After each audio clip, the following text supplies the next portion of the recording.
Thank you so much, Anne, and I invite Dana as well to turn on her camera. And thank you, the participants, for feeding our question and answer, our Q&A. I'll be monitoring the Q&A. I have one of the questions I'll answer right away. Yes, you can obtain a copy of the recording by going to our website, and that should be in the chat in terms of the address. And before we start with the questions that are explicitly destined to either Dana or Anne, so that I can buy them a bit of time so they can look at those questions. The very first question is a legal question, which I presume is given to me because it's not really related to the presentations. So I won't talk about it for very long, but I'll read out the question and give you my best answer in relation to that. It's a legal question from one of the participants who asks if the historic trade-off, the agreement creating workers' compensation, is protected under Section 26 of the Charter as a pre-existing right. For those of you who aren't lawyers or legal beagles, Section 26 of the Charter is the Constitution of Canada, the Canadian Charter of Rights and Freedoms.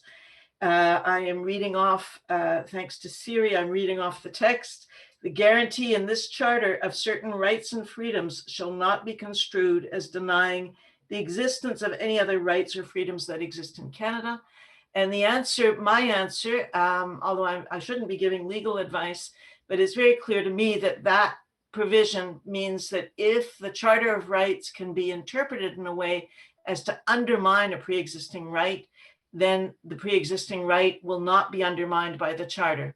To the best of my knowledge, the historic trade-off whereby employers are protected from the rights of workers who would want to sue the employers is not affected by Section 26 at all, because it's not the Charter that would impede the validity of that exchange. So that's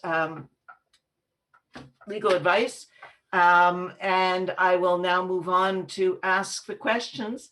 The first question is from Dr. Susan Stock, and it's destined to Dana. And it's in two parts, so I'll ask you both of them so you can answer them together. Did your scoping review look at gender differences in these issues? And the same question is being asked in relation to your qualitative study. We are aware of rehabilitation studies that show important gender differences with regard to transportation that impede return to work. Did you study this? And if so, what did you find?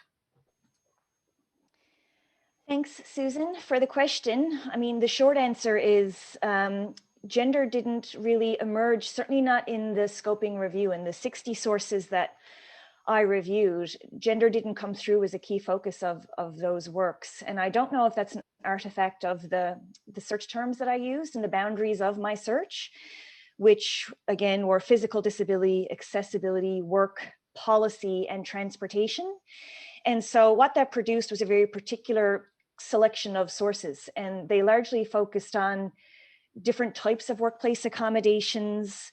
And they did certainly, a number of the sources looked at factors affecting labor engagement and experiences of work and so on, but they didn't, the focus on gender or other sort of demographic type characteristics weren't a key focus. They focused more on environmental factors or the type of disability, the type of accessibility device they used, and those sorts of characteristics. And so gender didn't really come through in the scoping review. And then in terms of my qualitative piece, again, it's not something that came through, and regrettably, my sample of people with disabilities was relatively small, and it didn't really allow for that kind of analysis. The composition of the group as well didn't really allow for a gender analysis. And I read your question a moment ago, and I've been trying to recall, the interviews in particular with the key informants. But my analysis of those interviews, again, gender is not something that came up or that was discussed explicitly. So I'm unable to really remark much on that. It's not something that came through in my analysis. It's not something I asked about explicitly. And so, but it also just didn't kind of emerge more naturally either. But I'm wishing this was a live conversation, because I'm of course very keen to hear what you know about the gender differences in the rehab literature and so on. But there you have it. And maybe I can jump in just to add, Dana, that you've done some excellent work in light of some of these results on caregiving and the impact on families, and of course that's gendered, and you've made those points before, so that there are, and in the slide that you had, which is basically he's the breadwinner, so she should change her shift. Clearly, a gender analysis, even with the very small sample you've got, you do it. What is less possible, of course, with a small sample is to say, well, there are 3 women who were injured and 4 men who were injured, and therefore ... But certainly gender stereotypes that are coming out of your own analysis, I've seen them, and you've shown them in this presentation as well. So, and I appreciate the question. I know I've scrolled down and more questions on gender are coming. It's key for our team to really focus on these gender issues, and I appreciate that people are teasing these out, and echo Dana's comment that if people want to share information in relation to gender results, for instance, we're interested in hearing them. The next question, I'll read it out. It says, my question, and this is for Anne, is, was the data collected only with regard to claims that were approved by WSIB and those were not covered in the study who injured at work and claims were denied? I'm going to be rude and jump in just and correct me, but my understanding of this study is you didn't speak to any injured workers at all, so that by definition your research questions in this case were about people who were being managed by the system, and they could have been denied in the sense that they could have been cut off afterwards, but you're covering people who are under the purview of the workers' compensation systems. Is that correct? Exactly. So we really looked at persons covered, as you said, it by the WCB, but we didn't. There were some injured advocates and injured workers advocates in the groups we spoke to in the different provinces, but yeah, we didn't speak to specifically injured workers in their provision, but it was really related to who were under the provisions of the WCB. I don't know if it's clear, but yeah, it's basically what you said, Catherine. Okay. So we've got many more questions. We've got time. We've got a good 20 minutes.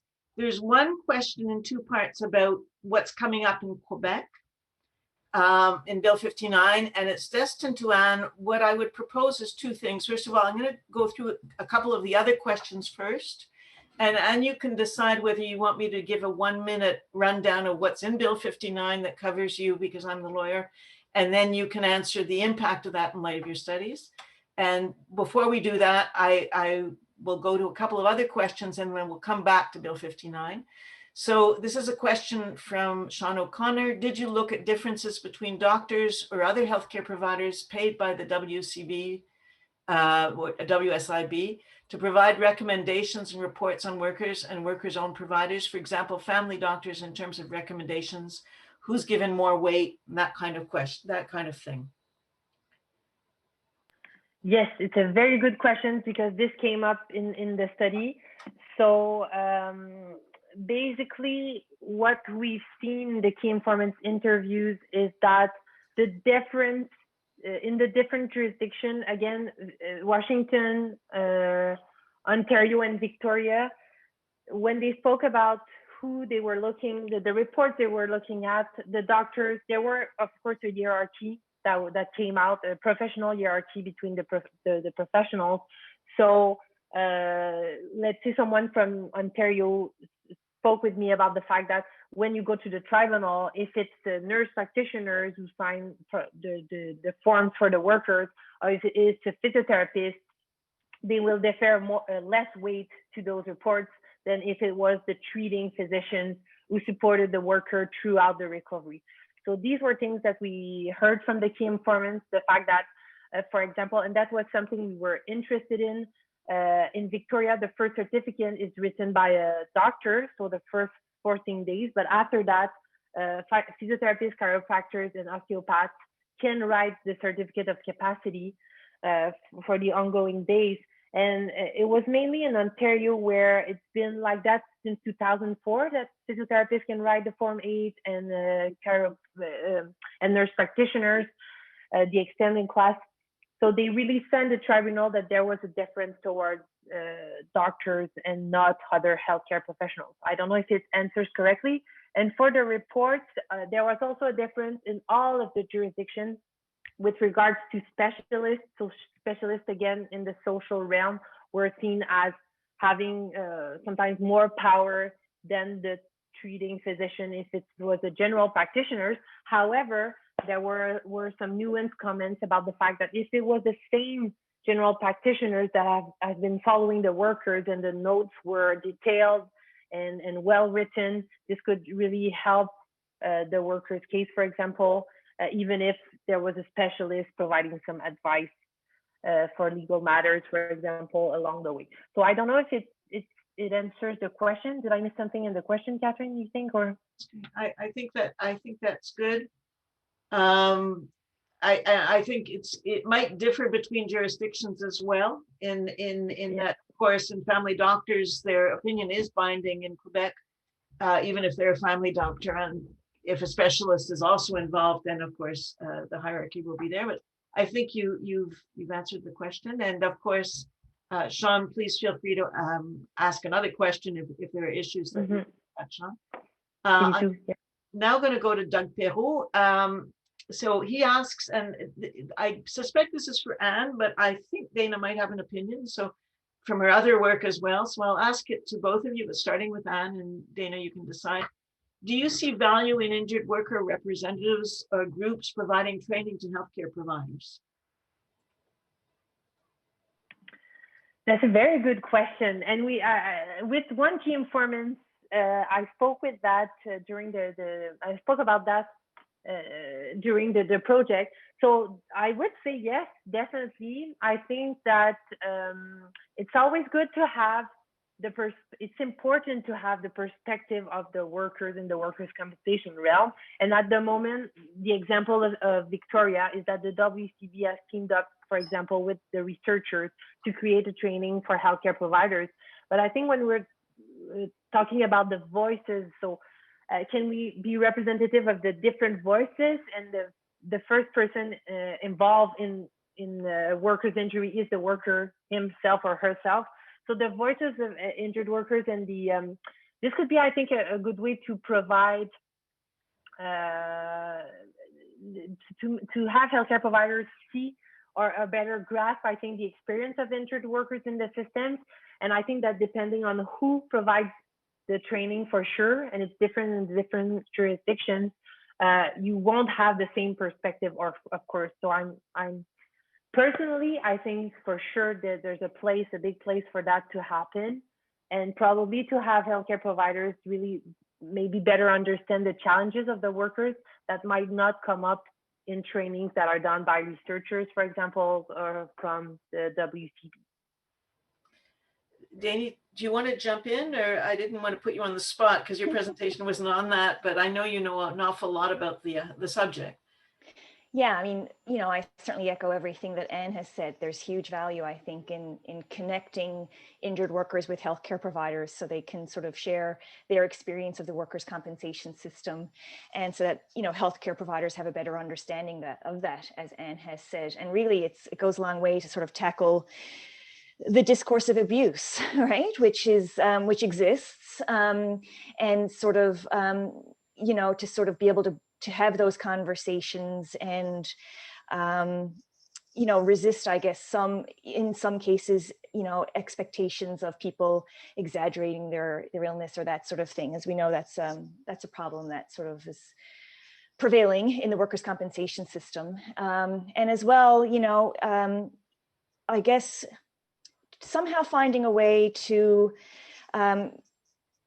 make doctors a little more open to seeing workers' compensation claimants as patients and so on, right? Because we've seen through our research that some doctors flat out don't see workers' compensation claimants. And so how can we address that huge problem, right? Somebody comes to the doctor's office and there's posters on the door saying we don't see patients with workers' compensation claims. So I think there's a lot of work to be done around that in particular, to break down some of these ideas around what that would entail and why it's so unappealing for doctors. Thanks. That's good. And just you and I, Dana, and no doubt Anne as well, know what the discourse of abuse is, but in one sentence, what is it? You need your microphone on. Sure, I'm forgetting my audience. It's essentially this sort of shared way of thinking about injured workers, and it's sort of a very prevailing kind of shared understanding of injured workers that sees them as somehow looking for a free ride with the workers' compensation system. So there's a general shared expectation out there societally that sort of is suspicious of injured workers. And so it sort of places them under greater scrutiny because there is this sort of broader expectation that they might be exaggerating their illness or otherwise trying to sort of defraud the compensation system.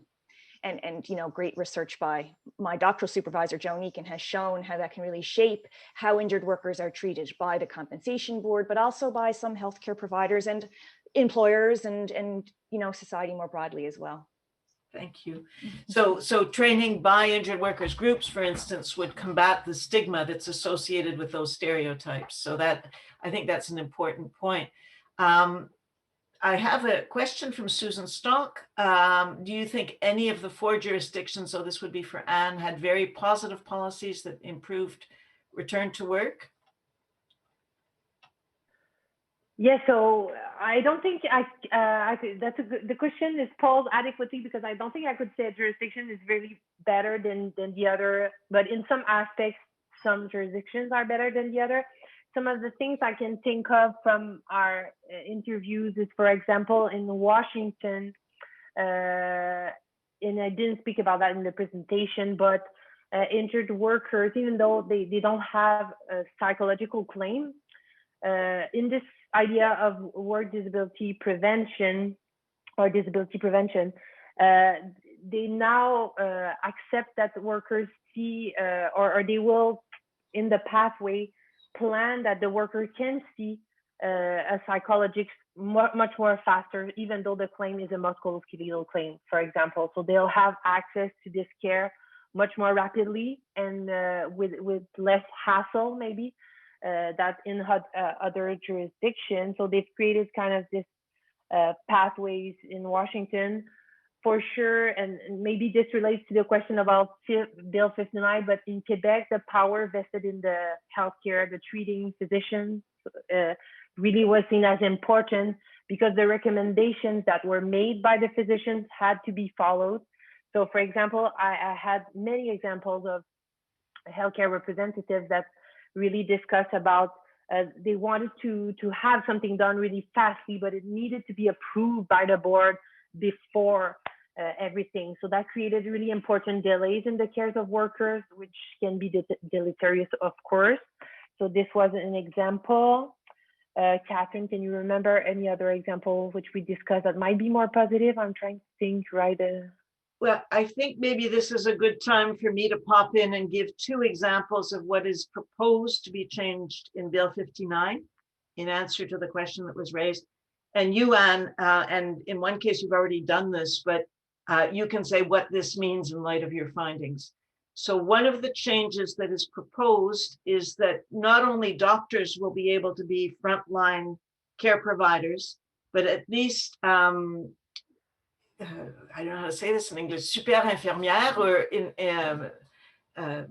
Anne knows how to say this in English, so she'll say it in a minute, nurses and other healthcare providers potentially, because it is possible that they will keep the power at the CNRSST, the Workers' Compensation Board, to define who is a healthcare provider by regulation. So that's one change that we have to be watching for. And therefore, if it's true, as Anne said, that there's a hierarchy of value, well, if we're going to have nurse practitioners, that's the word, filling in forms, then what's going to happen is perhaps the value of those opinions are going to be less well respected. The second issue, which is far more important in terms of the vast number of things that could change in Quebec, is that as proposed in Bill 59, the CNRSST would have the power to define which care can be given and at what frequency. And in other words, the current power of the doctor to prescribe up 2 months of physio, if the doctor feels that's necessary, could be curtailed by regulation that not only would the doctor be obliged to respect, but the appeal tribunal would lose jurisdiction if it was provided for in the regulation. So on those two examples of changes, and how do you see that affecting your findings or the quality of the system in Quebec? Yeah, so for sure, in the key informants for the four jurisdictions, the participants really talked about this hierarchy, the values associated. So I guess that for sure, when you enter or give the power to make decisions to other healthcare providers, such as nurse practitioners, chiropractors in other jurisdictions, but in Quebec would be nurse practitioners, there's that risk that the opinion of these persons be less valued by the tribunal, for example. But also, what I saw in the results is that, and I don't know if I'll express it correctly, but in the results, it seemed that the doctors in most of the jurisdictions, they are maybe used to be in control, make decisions and everything. And it seems that there could be a pervasive effect with other healthcare providers that might be maybe more manageable to have their decisions changed by the WCB. I don't know if I expressed it correctly. And doctor maybe would stand their ground more. So this was something also that showed in the results, for example. And yeah, for the opinion of the treating doctor, it was the second point, Catherine. So yes, the opinion, in other words, if there's a regulation that prescribes how many sessions of physiotherapy can be prescribed, that's an example that would change the powers of the doctor right now, which are not curtailed by any regulation. For sure. And this was discussed in Ontario. I think the good example for that is in Ontario, because the programs of care are really predefined. So the 8 weeks was denounced by different key informants who said that it was short for a lot of persons who didn't have enough time to progress before they were sent to other places to do this. So the community physios, and it's interesting because the places where the care is much more standardized in the fourth jurisdiction really was Ontario. Washington and Victoria still had a fee-for-service model where the workers, if it was prescribed by the physician or in the certificate of capacity, they could receive the treatment they want to receive. And there were some mechanisms, as I discussed, to prevent from going overboard. Let's say, for example, when those treatments, so the clinical reviews, for example, in Victoria, when the board considered there was too much treatments given, for example, they would review the file and make recommendations. But they still had the leeway in Washington and Victoria to receive the care as prescribed by the doctor most of the time. So I don't know if it's clear. I think so. I would add, in relation to the question that was asked, the role of the treating physician in return to work in Quebec with the provisions that are being proposed, a third issue is that currently the treating physician has to give the okay for early return to work. What is being proposed is that some measures of early rehabilitation can be ordered by the CNRSST, by the compensation board, without consulting the physician. We don't know if that's going to survive because it's been very, very criticized by a lot of people, but that would be another issue that we have to be watching for. Can they force the worker to do early measures? They call them rehabilitation measures, even though the treating physician is not consulted. So the nutshell, as Anne said, the power of the treating physician in Quebec is a lot bigger than the power in the other jurisdictions studied. And if Bill 59 comes through, that power will be diminished. And that's the short version of what we should be watching for in our chats and on Facebook, if you're interested in these things. Okay, so there's still a couple of questions, and I want to, there's a question from Sue Street on gender. Were you able to do a sex and gender-based analysis of the participants? I think this is for Anne, because Dana's already talked about this. And if so, were there differences in their experiences that might inform your results? Yeah, so as Catherine said at the beginning, we really were looking for those differences and had an eye for that in the project. So even for the recruitment, we aim to recruit like women and men in all of the four jurisdictions. And we aim to have also gender differences in the types of participants. So for example, the workers' representatives or the WCB. And when we looked at those data, we looked at it from a gender perspective. For now, I'll just speak about the participant diversification. And there didn't seem to be really a pattern. We had people from WCB that were women, for example, and we have women in all of the other different spheres and men too. The only not province, but jurisdiction with less representation of men was Washington, where mainly men spoke to us. However, when I looked at the data, we looked at the verbatim, I was not able to find like specific gender-based examples that participants gave me to explain some sort of phenomena. So I had an eye for that, and we had discussed we would like to do that if that come up. There were no specific questions about gender in our interview guide, but if that come up, we were looking for that, and it didn't come up really precisely or nothing that we could speak of. But I'm continuing to look at the results for other articles to publish with those results. So if ever something come up, for sure we will publish it. But for now, nothing really stood out. Sorry. Okay, and one last question, which I will rephrase because I think both speakers theoretically could answer this. Did you see in your research any evidence that compensation boards were asking healthcare providers to change their diagnosis? Yeah, I don't know who, if I mean, I can jump in. I never heard of any sort of examples of that particular thing, although I know it was going on in the news when I was doing my research, that there was quite a well-known case going on where I think it was a psychiatrist said that was going on. And interestingly, what came through more for me in my research was that, and this was largely based in Ontario, what I'm reflecting on, was frustration on the part of healthcare providers because all of the medical opinion they were providing was seemingly being ignored or cast aside. Not taken into account at all, really.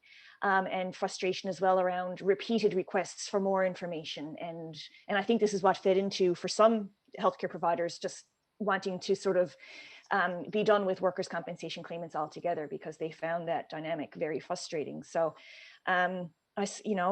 they weren't being asked to change their diagnosis, but in Ontario, where it's possible, their medical opinion was sort of being disregarded. Okay.